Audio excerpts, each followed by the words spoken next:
what might some of the risks be if we don't have access to like our full emotional spectrum? Because I don't know if you went in this direction, but I seem to think that we have almost two selves, like our emotional self and then our higher level frontal lobe planning thinking self. Hmm.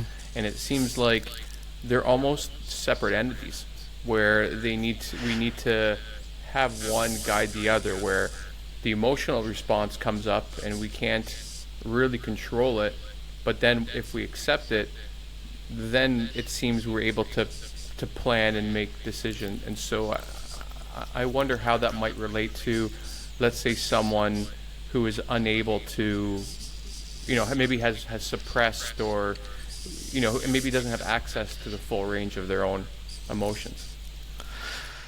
Yeah, well, actually, I'm talking about normal emotions Hmm. and people who have the normal capacity to regulate their emotions.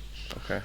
So, indeed, I have to agree that many things can go wrong with emotions, and well, I think that we all know examples of people, especially men, who cannot manage their anger, for example.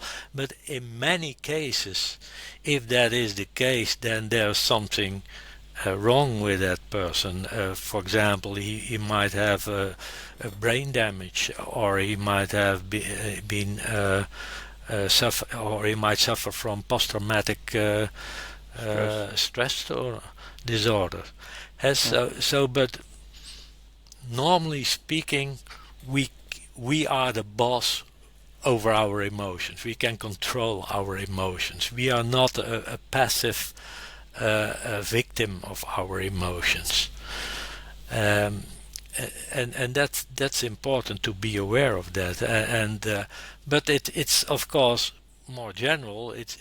You can say that it's extremely important that we understand emotions. And then we're talking actually about uh, emotional intelligence, Hmm. that you can read the emotions of others, and that you can identify your own emotions, that you are aware of the emotions that you experience, but also that you know uh, that a certain situation can evoke different emotions in different persons. That has also to do with empathy, that I understand that a certain situation can make me happy, but can you make angry? Right. Uh, uh, and and and it's also important to be aware of the effects of emotions, for example, on not only on your behavior and your physiological functioning, but also on your cognitions.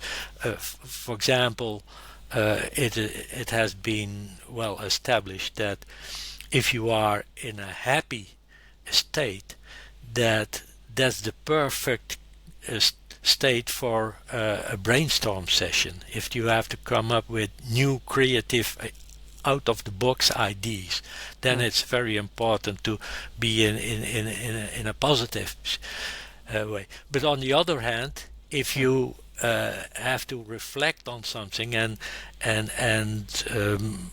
unbiased make judgments, then it's important that you are, well, in a depressed is a bit too extreme a term, but at Right. least in a low mood, that then you can do that at your best.